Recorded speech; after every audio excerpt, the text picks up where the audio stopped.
পিরোজপুরের নাজিরপুরে হিরুয়ার মোল্লার হামলা, আহত নারী পুরুষ সহ অনেকে।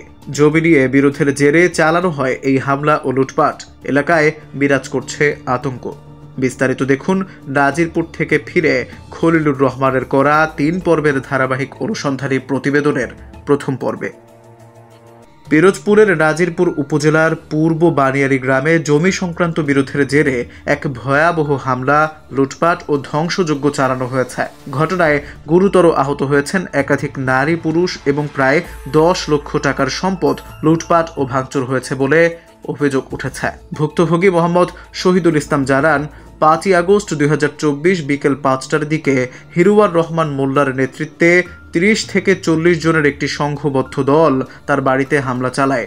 তারা দা, রড, লাঠি, রামদা, চাইনিজ কুড়াল সহ দেশীয় অস্ত্র নিয়ে হামলা চালিয়ে তার নানা শ্বশুর বেলায়েত মোল্লাকে কুপিয়ে জখম করে।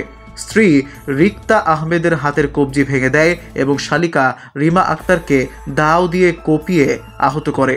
আহতরা বর্তমানে হাসপাতালে চিকিৎসাধীন রয়েছে এবং চিকিৎসার খরচ মেটাতে হিমশিম খাচ্ছে। শুধু হামলাই নয়, অভিযুক্তরা নগদ 4,50,000 টাকা, স্বর্ণালংকার, একটি সোলার প্যানেল সহ প্রায় 9,45,000 টাকার মালামাল লুট করে নিয়ে যায়। তারা একটি মোটরসাইকেল ও বাইসাইকেল নদীতে ফেলে দেয়, আসবাবপত্র ভাঙচুর করে এবং ঘরে অগ্নিসংযোগের হুমকি দেয়। 5 তারিখের ঘটনাকে কেন্দ্র করে এলাকার গণ্যমান্য ব্যক্তিদের নিয়ে 14/8/24 তারিখে একটি সালিশের মাধ্যমে হিরুয়ার মোল্লার পক্ষে ক্ষতিপূরণ দেওয়ার আশ্বাস দেওয়া হয়। দেয়া তো দূরের কথা, বরং বিভিন্নভাবে ভয় ভীতি দেখিয়ে যাচ্ছে, যার কারণে শহীদুল ইসলামের পরিবার এখন এলাকা ছাড়া। শহীদুল ইসলাম অভিযোগে উল্লেখ করেন, হিরুয়ার রহমান মোল্লা দীর্ঘদিন ধরে রাজনৈতিক পরিচয় ব্যবহার করে এলাকায় প্রভাব বিস্তার করছেন।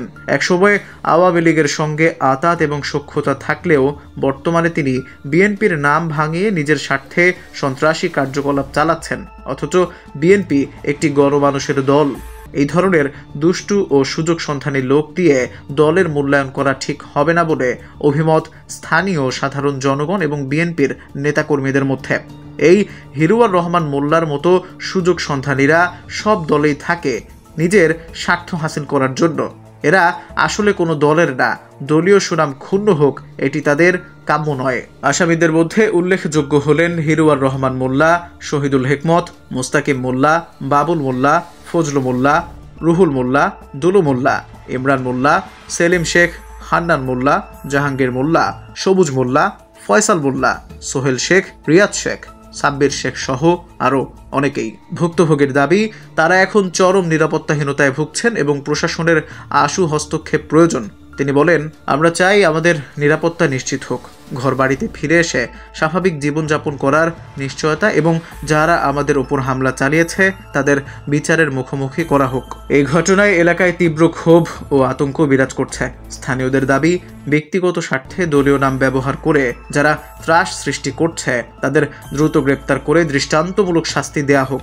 দর্শক, হিরুয়ার মোল্লার আরও অপকর্মের তথ্য নিয়ে আসছে ধারাবাহিক অনুসন্ধানী প্রতিবেদনের 2য় পর্ব। চোখ রাখুন অগ্রযাত্রায়।